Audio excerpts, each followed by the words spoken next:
answers, looking for more. Guru sedang menjelaskan materi, seorang murid mengantuk dan tertidur dalam keadaan buku sejarah yang terbuka di depannya. Saat sang murid terbangun, dia terkaget karena berada di sebuah pedesaan yang tampak asing di ingatannya.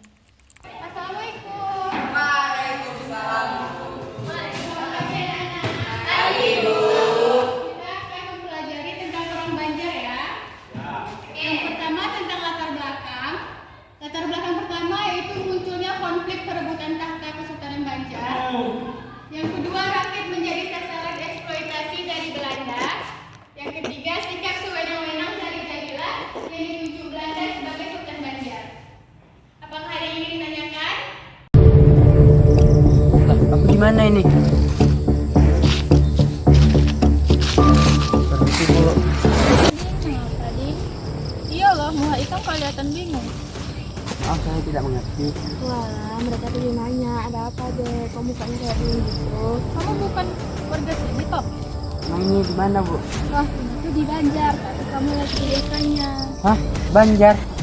Pada 1817, Sultan Sulaiman Al-Mu'tamidullah masa 1801 hingga 1825 selaku pemimpin Kesultanan Banjar menaikkan perjanjian dengan Belanda.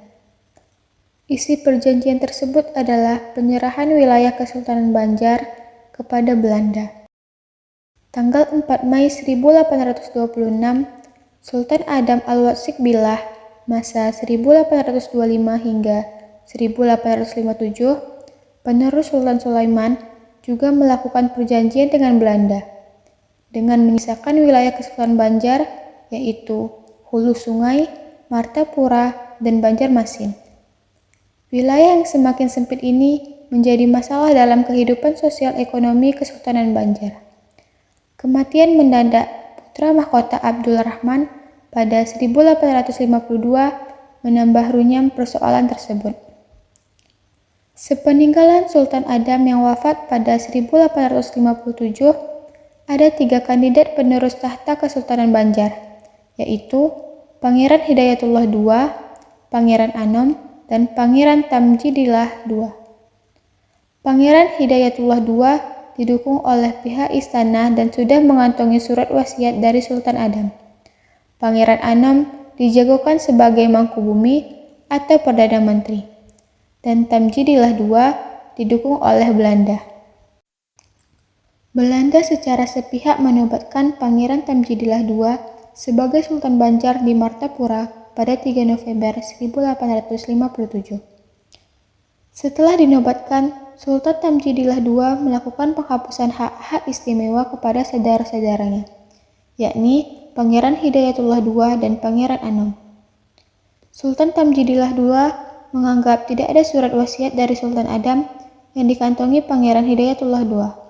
Bahkan, Pangeran Anom dibuang ke Bandung. Pada 25 April 1859, pasukan Pangeran Antasari menyerang kawasan tambang batu bara di wilayah Pengarung. Dilanjutkan dengan serbuan orang-orang Muning di bawah komando Penembahan Aling dan putranya Sultan Kuning. Pangeran Antasari berhasil menyatukan Banjar dan Dayak dengan spirit perlawanan terhadap penjajah yang merupakan strategi perang gerilya. Akibat peperangan ini, pemerintah Kesultanan Banjar menjadi semakin kacau. Belanda terpaksa meminta Sultan Jamshidillah II untuk melekatkan tahtanya. Pada 25 Juni 1859, secara resmi Sultan Jamshidillah II mengundurkan diri dan menyerahkan singgasana Kesultanan Banjar kepada Belanda. Belanda kemudian mengasingkan Jamshidillah II ke Bogor. Belanda menawarkan kepada Pangeran Hidayatullah II untuk menduduki tahta Banjar. Namun, tawaran tersebut ditolak mentah-mentah karena Pangeran Hidayatullah II tidak ingin menjadi boneka Belanda. Pangeran Hidayatullah II kemudian dinobatkan sebagai Sultan Banjar oleh para pengikutnya pada September 1859 di Amuntai. Perang Banjar berakhir setelah tokoh-tokoh pejuang yang tersisa berguguran, ditangkap, dan juga banyak yang diasingkan keluar pulau. Selanjutnya, wilayah Kesultanan Banjar dikuasai pemerintah kolonial Hindia Belanda. Loh, Dek, kok kamu kaget gitu? Maaf bu, saya mau nanya, emang perang tahun berapa? Sekarang, ini ya tahun 1860 toh. Hah, berarti sekarang lagi perang? Kamu Oh, makasih ya bu. tinggi deh. Saya permisi dulu bu.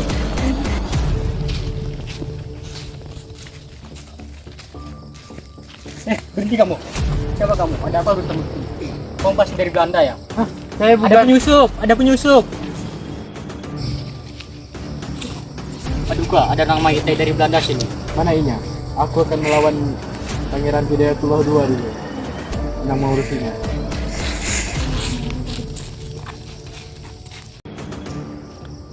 Wahai pangeran, prajurit kita telah menemukan pengintai Belanda. Pengintai? Mana inya? Ikam ini siapa? Apa tujuan kamu ke sini? Wahai pangeran, saya tidak mengerti apa yang pangeran ucapkan. Lalu, dari mana kamu berasal?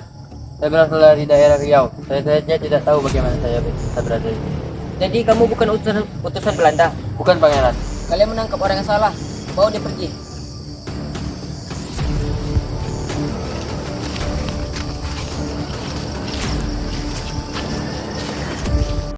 Kemudian dia diantarkan kembali ke tempat asal dia datang di desa tadi.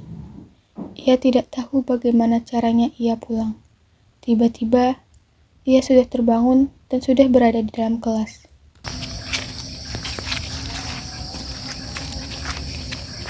Saya lagi menjelaskan, kamu malah tidur ya?